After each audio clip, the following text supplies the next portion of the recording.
날씨가 덥습니다. 그래도 시원해졌다고 오전엔 좋아했는데 또 오후에 이 예배당에 앉으니까 더워요. 그렇죠? 그래도 우리 끝까지 집중합시다 하고 옆 사람과 인사하겠습니다. 자, 주일 오후 2시를 넘어가고 있습니다. 이미 오전에 한번 예배 드리시고 또 오후에 점심 드시고 또 오후에 예배로 나왔는데, 사실 이 시간이 세상 졸린 시간인 건 뭐 인정하지 않을 수 없죠. 네.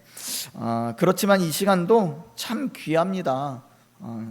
쉽지 않은 이 시간 이 자리에 앉아 계신 것 자체가 사실은 하나님의 크신 은혜고 귀한 일임을 믿으시기 바랍니다. 그래서 하나님께서 여러분들이 오늘 이 시간 여기에 앉아 있는 것을 꼭 기억해 주실 줄로 믿습니다. 자, 오늘 질문 하나로 시작하는데요, 교회가 어디냐라는 질문입니다. 보통 우리가 교회가 어디냐 그러면 어디 뭐 건물 위에, 기독병원 뒤에 뭐 이렇게 얘기할 수 있어요. 큰 길 지나서 왼쪽에 있다고, 한주 아파트 맞은편에 있다고 얘기할 수 있습니다. 그런데 만약 이 예배당이 오늘 밤에 사라진다면 그러면 교회가 함께 사라지는 걸까요? 그렇지 않죠. 오늘 사도 바울은 너희는 너희가 하나님의 성전인 것과 하나님의 성령이 너희 안에 계신 것을 알지 못하느냐, 이렇게 반문합니다. 성전이 저기 있는 것이 아니라 성전이 여기 앉아 있다는 것이에요. 그래서 돌과 나무가 아니라 사람이 성전이라고 이렇게 말씀하고 있는 것입니다. 그래서 오늘 이 두 절 말씀, 고린도전서 3장 16절과 17절 말씀을 가지고 세 가지를 나누려 하는데요, 첫째는 너희는 하나님의 성전이다 라고 말씀하신 부분이고요, 두 번째는 하나님의 성령이 우리 안에 계신다라는 것이고, 세 번째는 그러므로 성전을 더럽힐 수 없다라는 것입니다. 짧게 나누지만 졸리시면 참지 마시고 옆에 계신 분과 졸리시면 참지 마시고 주무시라는 얘기가 아니고요, 졸리시면 참지 마시고 옆 사람 꼬집어 주세요.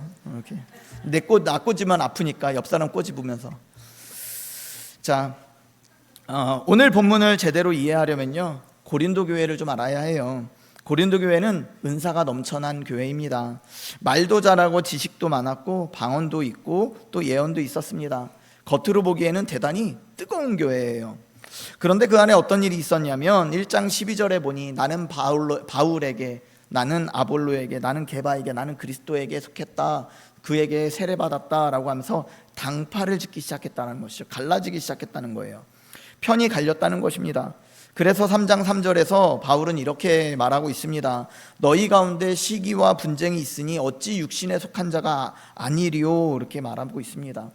우리가 우리끼리 마음이 나뉘고 분열되고 있다면 그것은 성령 안에 거하는 것이 아니라 육신 안에 거하고 있다라고 지적하고 있는 것입니다. 자, 그러면 바로 이 상황에서 바울이 무슨 말을 하고 있느냐라고 보니, 이 고린도 교회 성도들을 향해서 너희가 하나님의 성전인 것을 알지 못하느냐, 이렇게 꾸짖고 있는 것이죠. 이 말씀은 조용하고 평온한 교회에 주시는 아름다운 격려가 아닙니다. 싸우고 갈라진 교회를 향해 던진 정신이 번쩍 드는 말씀이라는 것입니다. 너희가 지금 갈라놓고 있는 그것이 하나님의 성전이다라고 이렇게 선언하는 것이죠. 그래서 16절 상반절에 보면 너희는 하나님의 성전이라고 이렇게 가르쳐주고 있습니다. 그래서 성전은 원래 어떤 곳이냐면 구약시대에는 제사 드리는 곳이죠. 그런데 조금 더 근본으로 들어가 보면 성전은 하나님이 임재하시고 사람과 하나님이 만나는 곳입니다. 다시 말하면 하나님이 사람을 만나고 싶어 하시는 그 마음으로 인해서, 그 동기에 의해서 만들어진 자리라는 것이죠. 자, 그렇다면 성경에 나오는 첫 번째 성전은 어디냐면 바로 에덴 동산이라고 할 수 있어요.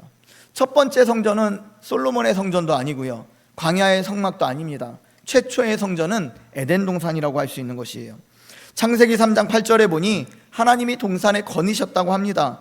건물이 필요 없었고요, 제사장도 필요 없었습니다. 정해진 요일도 필요 없었어요. 왜냐하면 하나님이 충만하게 역사하셨고 아담은 하는 주님과 계속 함께 동산을 거닐 수 있었다는 것입니다.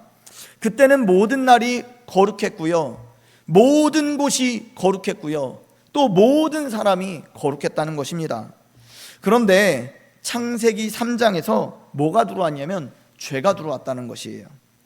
하나님은 거룩하셔서 죄와 함께 계실 수 없기 때문에 그래서 아담을 동산에서 쫓아내버리셨습니다. 그리고 하나님과 함께 거닐었던 그런 동행이 거기서부터 끊어지고 그 만남이, 교제가, 아담에게서 하나님과 사이의 교제가 끊어져 버렸다는 것이죠. 여기서 우리가 놓치면 안 되는 것이 있어요. 그게 뭐냐면 하나님은 그 만남을 포기하지 않으셨다는 것이에요. 포기하지 않으셨다. 하나님은 절대 포기하지 않으십니다. 지금 주무시고 계셔도 하나님은 절대 포기하지 않으십니다. 하나님은 세상이 온통 죄로 덮인 그 한가운데에 당신이 일할 수 있는 자리를 따로 떼어 놓으셨어요. 그것이 바로 거룩, 구별이라고 말하고 있는 것이에요. 하나님이 일할 수 있는 자리, 그게 뭐라고요? 거룩이라고요. 거룩이라고요. 그 자리를, 구별한 자리를 거룩이라고 하는 것이라고요. 자, 하나님은 모세를 통해 세 가지를 구별하셨는데 뭔 세 가지를 구별하셨냐면 첫 번째로 따라해 보실까요? 시간을 구별하셨습니다. 자, 시간을 구별하신 거예요. 세상이 하나님과 함께 할 수 없으니 하나님과 함께 할 수 있는 시간을 구별해 놓으신 거예요. 그 날이 언제냐면 구약에서는 안식일이고요. 오늘날 우리가 예배하는 모든 시간이에요. 사실은 꼭 주일이라고 한정 지을 수는 없습니다. 우리가 예배하는 모든 시간이 거룩한 시간인 거예요. 하나님과 함께하는 그 시간이 거룩한 시간인 거예요. 우리가 안에 성령을 모시고 있는 모든 시간이 거룩한 시간인 거예요. 두 번째는 무엇을 구별하셨냐면 장소를 구별하셨습니다. 우리 따라해 볼까요? 장소를 구별하셨습니다. 장소를 구별하셨다. 만나는 장소를 구별하셨다라는 거예요. 그것이 구약에서는 성막이고요, 성전이 되는 것입니다. 그렇게 장소를 구별하셔서 그곳에 하나님의 임재가 충만하도록 하셨고 그곳으로 나온 사람들이 하나님을 만나도록 하셨다는 것입니다. 그리고 세 번째는 무엇을 구별하셨냐면 사람을 구별하셨다. 자, 따라해 보겠습니다. 사람을 구별하셨습니다. 그래서 구약시대에는 레위지파와 제사장은 하나님의 직무를 감당하는, 봉사의 직무를 감당하는 하나의 지파로 구별하신 거예요. 자, 정리해 볼까요? 뭘 구별하셨다고요? 처음에 시간, 두 번째는 장소, 세 번째는 사람이에요. 사람. 자, 그런데 이게 어디로 확장되냐면 우리 옆 사람 보고요, 이렇게 할게요. 당신도 구별하셨습니다. 이게 은혜인 거죠. 이게 거룩한 날에 거룩한 장소에서 거룩한 사람을 통해서 우리는 하나님을 만나는 거예요. 그럼 믿지 않는 사람이 하나님을 만나는 방법은요? 뭐가 있을까요? 믿지 않는 사람이 하나님을 만날 수 있을까요? 하나님과 1대1로는 못 만나요. 아직 죄인이기 때문에. 그런데 하나님을 만나는 방법이 있어요. 딱 하나, 성도와 만나는 거예요. 그들이 하나님을 만나는 유일한 길은 성도와 만날 때예요. 여러분, 이렇게 얘기하면 여러분들 한 주간의 삶이 상당히 무거워지지 않습니까? 누굴 대신해서 나가는 거예요? 하나님을 대신해서 하나님과 함께 나가는 거예요. 그 사람들이 하나님을 만날 수 있는 유일한 길이 나다, 여러분이다 라는 것입니다. 자, 하나님은요, 이 모든 제도로, 사실 구약의 모든 제도는요 그림자에 불과했어요. 사실은 실체가 따로 있었습니다. 하나님은 성전이 되셨고 하나님 가운데 찾아오셨고 하나님이 거룩한 완전한 사람으로 오신 게 바로 예수 그리스도시잖아요. 직접 내려오셨다라는 것이죠. 그래서 사람들과 함께 있을 수 있었다는 거예요. 그래서 예수님은요, 자기의 몸이 친히 자기 성전이 되었다는 것을 요한복음 2장 19절에서 이렇게 말합니다. 이렇게 말씀하셨습니다. 너희가 이 성전을 헐라 내가 사흘 동안 일으키리라. 자신이 성전이라고 말씀하셨다는 거죠. 왜냐하면 예수님은 성령으로 잉태하셨고 성령 안에서 세례 받으셨고 가는 곳곳마다 성령으로 충만하셨고 성령으로 부활하신 분이시잖아요. 늘 성령과 함께 하시는 분이셨기 때문에 예수님 자체가 성전이었다라는 것이죠. 사람들은 해록 성전의 이야기인 줄 알았어요. 40년 동안 지은 아주 어마어마한 건물이 성전이라고 생각했다는 것이죠. 그런데 예수님은 자기 몸을 두고 하신 말씀이었다는 것입니다. 하나님이신 예수님이 서 계신 자리가 바로 성전이다라는 것이에요. 자, 그리고 예수님이 마지막 십자가에서 숨을 거두시는 날 어떤 일이 있었냐면 마태복음 27장 57절에 보면 성막 안에 휘장이, 성소와 지성소를 가리고 있는 휘장이 저 위에서부터 아래로 쫙 세로로 찢어져 버렸어요. 휘장은 사실 무엇이냐면 여기부터는 아무도 못 들어와, 대제사장만 들어올 수 있어, 온전히 거룩한 사람만 들어올 수 있어 라고 딱 배척해 주는 거예요. 배타적인 공간이었습니다. 그런데 그 경계선이 위에서부터 아래로 쫙 찢어졌다는 거예요. 사람이 찢은 게 아니고 하나님이 찢으셨다는 거예요. 위에서부터 아래로 찢어졌다는 건 누가 찢으셨다? 하나님이 직접 찢으셨다라는 거예요. 우리는 찢을 수 없죠. 우리는 하나님께 갈 수 있는 분이, 사람 존재가 아니니까. 자, 부활하신 예수, 그래서 그 휘장이 사람이 찢은 것이 아니라 하나님 쪽에서 먼저 문을 열어주셨어요. 나에게 나오라고. 부활하신 주님은 성령을 이 예루살렘 공동체에게 또 부어주셨습니다. 이제 하나님은 건물 안에 계시지 않고 사람 안에 계시는 것이죠. 자, 그렇다면 이 말이 얼마나 놀라운지 우리는 돌아보아야 생각해 볼 수 있는데요. 에덴에서 잃어버린 그 만남을 하나님이 자기 아들을 목숨값으로 치르시고 다시 그 만남을 되찾아 주셨다는 것입니다. 그리고 그 되찾은 자리가 바로 오늘 이 자리에 앉아 계신, 이 자리가 아니고 앉아 계신 여러분, 나 자신이다 라는 것입니다. 자, 오래된 집을 고쳐보신 분들은 아실 거예요. 공사가 막 시작되면요, 집이 엉망이 되어요. 집기들 다 끄집어내고 온갖 그 장롱 뒤에 숨어있던 먼지들까지 캐캐해집니다. 벽지도 공사하느라고 뜯겨야 되고요, 바닥도 들려야 되고요, 온 집에 먼지가 날려요. 그럼 지나가는 사람들이 보면서 저 집 왜 저래? 이렇게 합니다. 그런데 그 어수선한 상황, 그것은 집이 망가지고 있다는 상황, 증거가 아니라 주인이 그 집을 포기하지 않았다라는 증거라는 것이죠. 버릴 집은요, 공사하지 않습니다. 그냥 내버려둬요. 어차피 버릴 건데 돈 들여 뭐해요? 그냥 놔둔다는 것이죠. 근데 여러분, 살다 보면 우리 인생에도 먼지가 나고 소리가 나는 때가 있다는 것입니다. 그 어려움을 하나님이 일부러 일으키셨다는 거예요. 차라리 말씀을 모를 땐 내가 하고 싶은 대로 하면 되지만 말씀대로 살려고 하니, 말씀대로 따르려고 하니 내홍이 생기더라는 거죠. 교회 안에도 갈등이 생기고요, 내 속 안에서도 마음의 갈등이 생기고요, 부부간에도 갈등이 생겨요. 말씀대로 살려고 하다 보면 그 자체가 문제는 아니라는 거예요. 하나님이 포기하지 않으시고 지금 공사를 하고 계시기에 때로는 먼지도 날리고 장판도 들릴 수 있다는 것입니다. 하나님이요, 그 한가운데서 우리의 손을 놓지 않고 계시다는 증거라는 것입니다. 하나님은 지금도 우리를 성전으로 고쳐서 수리하고 계신다는 것이에요. 그래서 오늘 이 첫 번째로 붙들 문장이 뭐냐면요, 하나님은 나를 만나시려고 여기까지 오셨습니다. 하나님은 나를 만나려고, 여러분들 오후 2시에 예배 가운데로 여러분들이 앉아 계셨다고, 야 졸린데 이 상황에서 내가 앉아 있구나 이렇게 생각하실지 모르지만, 이 뜨거운 날에 하나님이 이 강원도 원주시에 찾아오셨다라는 것을 믿으시기 바랍니다.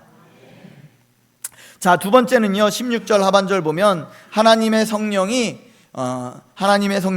너희 안에 계신다는 것입니다.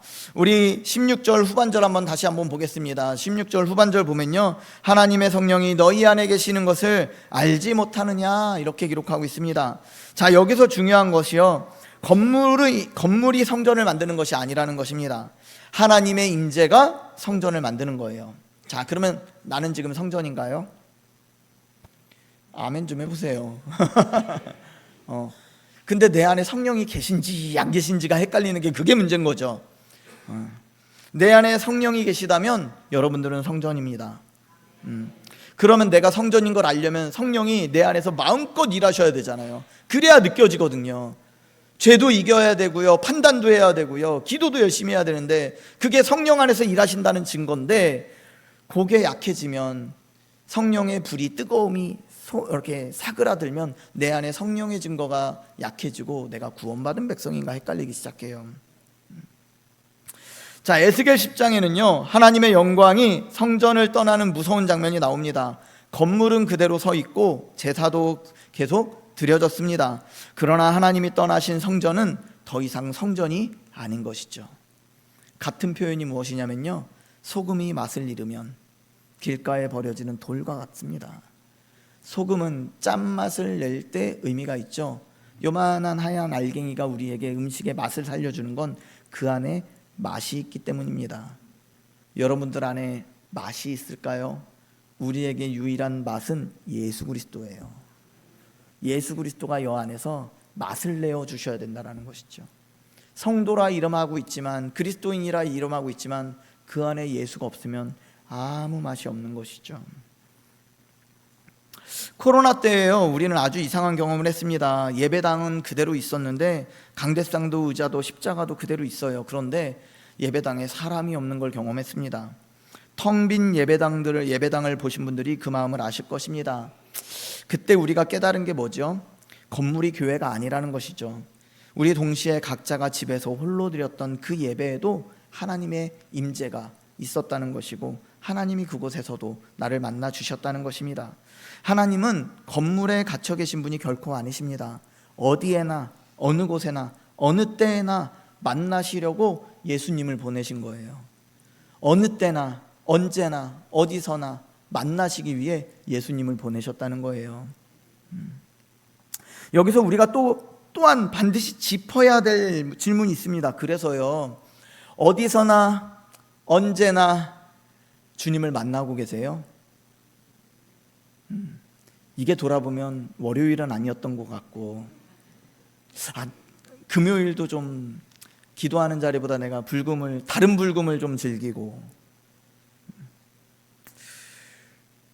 그럼 정말 모든 날이 하나님과 함께하고 모든 날에 매 순간순간마다 하나님과 함께했나, 만났나? 그랬다면 사실 모든 날이 거룩해졌고 나 자체도 거룩하고 내가 걷는 모든 공간이 거룩해져야 하거든요. 근데 실존적으로는요 그렇지가 않아요. 하나님의 영이 머무시는 그날이, 또 그곳이, 그 사람이 거룩한 것입니다.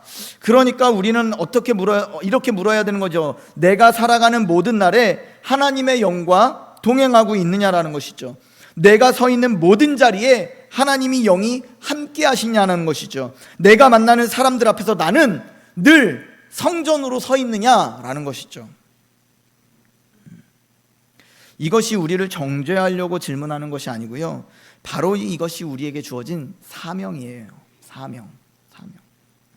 주눅들게 하려고 내가 똑바로 살아야 되는데 그렇게 살지 못했다, 그게 아니고요, 이미 와 계시는 성령께서 나를 그렇게 만들어 가시길 원하신다는 거예요. 일주일에 한 번 겨우 예배 드리던 사람을 하나님이 평생을 두고 예배 드리게 하면서 만나게 하셔서 어느 날은 매일매일 주님과 동행하며 기도하며 매 순간순간마다 하나님의 뜻을 분별해서 순종하는 사람으로 만들기를 원하신다는 거예요. 그러니까 지금 그렇게 살지 못한다고 죄책감 갖지 마세요. 어제보다 오늘 더 하나님은 일을 하셔서 나를 좀 더 하나님과 가까이 두게 하시려고 하나님은 우리에게 은혜를 부어주신다는 것입니다. 그리고 혼자 버티고 계신 분들이 계실 것입니다. 믿지 않는 가정에서, 아무도 알아주지 않는 일터에서 말 한마디 못하고 그저 견디고 계신 분들 있을 것입니다. 여러분이 서 있는 그 자체가 그곳에서 성전임을 믿으시기 바랍니다. 그들이 하나님을 만날 수 있는 기회를 내가 아니면 줄 수 없다는 거예요. 우리가 여기서 꼭 알아야 될 거룩의 성질이 또 하나 있는데요, 거룩은요 구별이 있는 거죠. 구별이라는 것은 선을 긋는 것이고 담을 쌓는 것처럼 보일 수 있어요. 세상과 나를 갈라놓는 것처럼 이렇게 보일 수 있다는 것이죠. 그런 면이 있어요, 실제로. 그래서 교회의 모습은 세상과는 달라야 되고, 신앙인의 모습은 믿지 않는 사람들과 달라야 된다고 생각을 해요. 그 경계가 있어야 한다고 생각합니다. 근데 에덴을 보세요. 에덴은요, 하나님은 아담에게 뭐라고 말씀하셨냐면 생육하고 번성하고 땅에 충만하라. 생육한다는 건 뭐예요? 거룩한 사람이 이 세상을 가득 차게 해라. 번성하고 땅에 충만하라는 건 뭐예요? 세상 끝까지 너희가 거기 가서 성전을 이뤄라 라고 말씀하신다라는 것이에요. 이스라엘에게 주신 사명도 마찬가지거든요. 출애굽기 16장 6절에 보면요, 너희가 내게 대하여 제사장 나라가 되며 거룩한 백성이 되리라. 너는 이 말을 이스라엘 자손에게 전할지니라. 이렇게 기록해요. 이스라엘을 제사장의 나라라고 말씀하셨어요. 제사장은 누구를 위해 존재합니까? 백성을 위해서 존재하는 사람들이에요. 교회가 제사장이에요. 거룩한 제사장의 나라예요. 그러면 교회는 누굴 위해 존재해야 돼요? 믿지 않는 자들을 위해서 존재해야 된다는 것이죠. 제사장은 언제나 남을 위해서 하나님 앞에 서는 사람들이에요. 여러분들 직장에서 홀로 믿는다면 하나님이 여러분들을 그 직장에서 제사장으로 삼으셨다는 거예요. 그 사람들을 위해서 하나님 앞에 서라고 그곳에 보내셨다는 것입니다. 그러니까 이스라엘의 제사장이라는 나라라는 말은요, 열방을 위해서 하나님 앞에 서는 나라가 돼야 된다라고 가르쳐 주신 것이죠. 그런데 이스라엘은 지금도 그렇게 생각하지 않거든요. 그들은 우리가 선택받았다는 데까지만 알아들었어요. 그리고 무엇을 위해 선택받았는가? 우리를 위해 선택받았다고 믿고 있습니다. 그래서 자기들만 거룩하면 되는 줄 알고요, 담은 높이 쌓았어요. 그런데 그 은혜의 물결이 넘쳐 흐르질 않아요. 여러분, 이건 남의 이야기가 아닙니다. 우리 안에도 이런 마음이 있을 수 있어요. 우리 교회만 잘 되면 된다. 우리 가정만 무사하면 된다. 내 신앙만 지키면 된다. 나만 잘 지키면 된다라고 생각할 수 있다는 것이죠. 물론 지금은 내 가정 하나 붙들는 것만으로도 벅찬 분들이 계실 거예요. 가정 상황상 병상을 지키시고 있는 분들, 자녀 문제로 기도하며 밤새 눈물을 흘리시는 분들도 계실 것이죠. 하나님이 그 사정을 다 알고 계십니다. 그것 자체는 책망받을 일이 결코 아니에요. 다만 제가 말씀드리는 것은 우리의 마음의 방향이 어디에 있느냐라는 것이죠. 성령이 임하신 첫 번째 결과가 무엇이냐면 다락방에 조용히 앉아서 기도하는 것이 아니었습니다. 성령 받아서 온 땅에 나아가는 것이에요. 문을 열고 밖으로 나아가는 것입니다. 성령은 우리를 안으로 가두시는 분이 아니라 밖으로 밀어내시는 분이셨다라는 거예요. 그분이 거룩하시고 그분이 거룩은 퍼지려는 성질을 가지고 있기 때문에 경계가 있는 것은 맞지만 밖으로 확장하려고 하는 방향성이 있다라는 것이죠. 그래서 오늘 우리가 두 번째로 붙들 문장은요, 하나님이 내 안에 계신 것은 나 하나를 위해서가 아니라는 것입니다. 우리 한번 따라해 볼까요? 하나님이 내 안에 계신 것은 나 하나를 위해서 있는 것이 아닙니다. 하나님이 내 안에 계신 것은 나 하나를 위해서가 아니라는 것이죠. 만약에 우리 예배 가운데 성령께서 충만하게 역사하신다면 그 이유는 우리 교회만을 위해서 성령을 부어주시는 것이 아니라는 거예요. 지역 사회를 위해서, 이웃집을 위해서 분명히 존재한다라는 것이죠. 우리는 그것을 기억해야 된다는 거예요. 마지막으로 17절 말씀 보면요, 그러므로 그 성전을 더럽히지 말라고 가르쳐주고 있습니다. 우리 한번 같이 읽어볼까요? 시작. 누구든지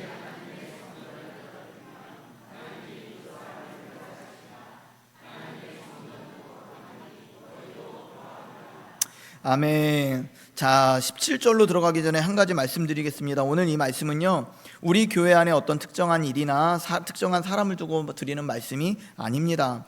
사도 바울이 2000년 전 고린도 교회에 하신 말씀이고요, 모든 시대 모든 교회가 함께 들어야 될 말씀입니다. 저를 포함해서 우리 모두가 함께 들어야 되는 것이죠. 17절을 보면요, 누구든지 하나님의 성전을 더럽히면 하나님이 그 사람을 멸하시리라. 하나님의 성전은 거룩하니 너희도 그러하니라. 이렇게 기록합니다. 자, 그러니까 말씀이 참 무거워져요. 멸하시리라. 얼마나 두렵습니까? 그런데 잘 살펴보면요, 원문을 보면 아주 중요한 사실이 드러나는데 오늘의 핵심이기도 합니다. 바울은요, 너희가 하나님의 성전이라고 가르쳐주고 있어요. 너희는, 내가 아니고요, 너희는, 너가 아니고 너희는. 그런데 성전은 성전들이라 하지 않고 성전이라는 말로 단수로 표현하더라는 것이죠. 이게 무슨 뜻이냐면요, 여러분 한 사람 한 사람이 각각 따로 성전으로 존재하는 것이 아니라 여러분 모두가 합쳐져서 하나를 이룰 때 성전이라는 것이죠. 네가 아니라 너희가 라고 말씀하고 계시는 거예요. 성전들이 아니라 성전이다 라고 말씀하시는 것입니다. 그러니 3장에서 성전을 더럽히는 일이 무엇입니까? 교회를 갈라놓는 일이라는 것이죠. 생각해 보세요. 벽돌 한 장 한 장이 각각 하나의 집이라면 한 장 빠져도 그만입니다. 그런데 그 벽돌들이 모여서 하나의 집이라면 벽돌 하나를 빼는 순간 집에 구멍이 나는 것이죠. 교회에서 한 사람이 밀려나는 일은 그런 일입니다. 그 사람 하나 손해보는 일이 아니라 하나님의 성전에 구멍을 내는 일이라는 것이죠. 그래서 하나님이 이렇게까지 엄중하게 말씀하시는 것입니다. 이것은 협박이 아니라 내가 이 교회를 그만큼 귀하게 여긴다라고 말씀하시는 것이죠. 조금 앞선 3장 16절에 보면 바울은 이렇게 가르쳐줍니다. 이 터는 예수 그리스도시다 라고 가르쳐줍니다. 우리가 하나 될 수 있는 근거가 무엇이냐면 성격이 맞아서도 아니고 생각이 같아서도 아니고요, 우리가 같은 터 위에 서 있기 때문이라는 것입니다. 그래서요 여러분, 우리는 거룩하게 구별된 자이고요, 늘 하나님과 만날 수 있고요, 어디서든지 하나님과 동행할 수 있어요. 그런데 문제는 늘 하나님을 만나고 있지 못할 때도 있고요, 늘 하나님과 동행하지 못할 때도 있고요, 심지어 예배도 한 번씩 걸을 때가 있잖아요. 그리고 진짜 실존적으로 보면 내가 거룩한 사람인가가 헷갈릴 때도 우리 마음속을 볼 때 얼마나 시커먼 것들이 많아요. 그렇다는 것이죠. 그렇다면 하나님께서 구별하셨다는 것은 어떤 의미인가라고 봤을 때, 하나님이 원하시는 비전은, 예수 그리스도가 오신 비전은 모든 사람이 거룩해지길 바라고, 모든 날에 주의 백성들이 예배하길 원하고, 모든 공간에 하나님의 임재가 있기를 원하신다라는 것이죠. 그게 이루어지는 게 어디냐면 주님 오시는 그날에, 새 예루살렘, 새 하늘과 새 땅이 이루어지는 그날에 완성되는 거예요. 자, 그렇다면 우리에게 적용해 볼 때예요, 우리에게 적용해 볼 때 봐야 되는 것이죠. 보통 목사들을 성직자라고 표현해요. 근데 원래 개신교에서는 그걸 인정하지 않습니다. 성직이라는 말은 없어요. 우리 모두가 성직인 거예요. 저도 기도할 때 주의 종이 하지만 여러분들은 주의 종은 아닌가요? 하나님이 쓰시면 다 주의 종들이잖아요. 그렇게 되는 것이거든요. 그러면 목사와 성도의 차이를 어떻게 볼 것인가? 모든 날이 거룩하다면 주일과 평일을 우리가 어떻게 구분할 것인가? 교회의 예배당과 우리의 삶의 터전을 어떻게 바라봐야 할 것인가? 주님이 오심으로 인해서 모든 사람이 거룩해졌고, 모든 공간이 거룩해졌고, 모든 시간이 거룩해졌다고 하면서, 그러면 어떻게 우리가 받아들여야 할까라는 것이죠. 우리의 삶의 방향성을 찾는 거예요. 어떻게 찾냐면, 목사는 왜 존재하냐면요, 성도들이 주일에 예배 드릴 때는 하나님의 임재 가운데 살아요. 그런데 이 문을 나서면서 모든 악한 문화 가운데 노출되는 것이죠. 그래서 자신의 정체성을 잃어버리고 낙심되고 쓰러질 때가 있어요. 신부는 거룩한데 삶이 거룩해지지 못할 때가 있어요. 그래서 다시 교회 안에 들어오는 것이죠. 그러면 그 사람들을 양육하고 훈련시켜서 거룩한 삶을 살 수 있도록 도와주는 역할에 전무하는 사람이, 그걸 전임으로 도맡아서 하는 사람이 목회자가 되는 것이죠. 예배를 주일에 우리가 왜 드려야 하냐면요, 마찬가지로 주일에 하나님의 임재 가운데 열심히 막 감동과 은혜 가운데 있다가 또 밖을 나가면요, 사람들의 말이 여러분들을 낙심시키게 할 것이고, 악한 자들의 공격 때문에 힘들 것이고, 그런 가운데 어느새 하나님의 은혜가 저 멀리 가서 토요일쯤 되면 잊어서 그제서야 정신 차릴 때도 있잖아요. 그러면 교회 와서 혼자서 싸우기 힘드니 함께 모여서 예배함으로 힘을 충전받는 거예요. 그리고 나아가면서 주 예수 그리스도의 은혜로 구원받은 우리의 백성이 하나님의 사랑을 힘입어서 성령의 교통과 교제하심으로 말미암아 다시 그 길을 함께 걷자고 다짐하는 시간인 거예요. 그래서 오늘 예배의 이 은혜로 말미암아 월요일, 화요일, 수요일, 목요일, 금요일, 토요일까지도 주님과 늘 임재를 경험하며 동행하며 살겠다고 충전받는 시간인 거예요. 그러면서 우리가 왜 함께 모여 기도하냐면, 우리가 홀로 있을 때는 너무 쉽게 무너지는 걸 경험해요. 그래서 함께 모여서 서로 위로하고 격려하고 연대하여서 비록 각자의 삶으로 흩어졌지만 서로 몸은 떨어져 있지만 함께 기도해 주므로 우리가 하나 되면 공동체로서 연합해서 세상을 함께 싸워 나간다라는 것이죠. 그렇게 됐을 때 우리가 매일매일 주일에 깊이 하나님의 은혜 가운데 만났지만 월요일에 새벽 예배로 또 큐티로 또 순간순간 기도하면서 하나님과 동행하는 성전으로 사는 것이죠. 그런 성일로 살아가는 거예요. 그리고 거룩한 제사장으로 살아내는 것이죠. 그래서 모든 날을 내가 사는 모든 삶의 영역을 거룩하게 뻗쳐나가는 거룩한 파도의 물결을 일으키는 그런 사람이라는 거예요.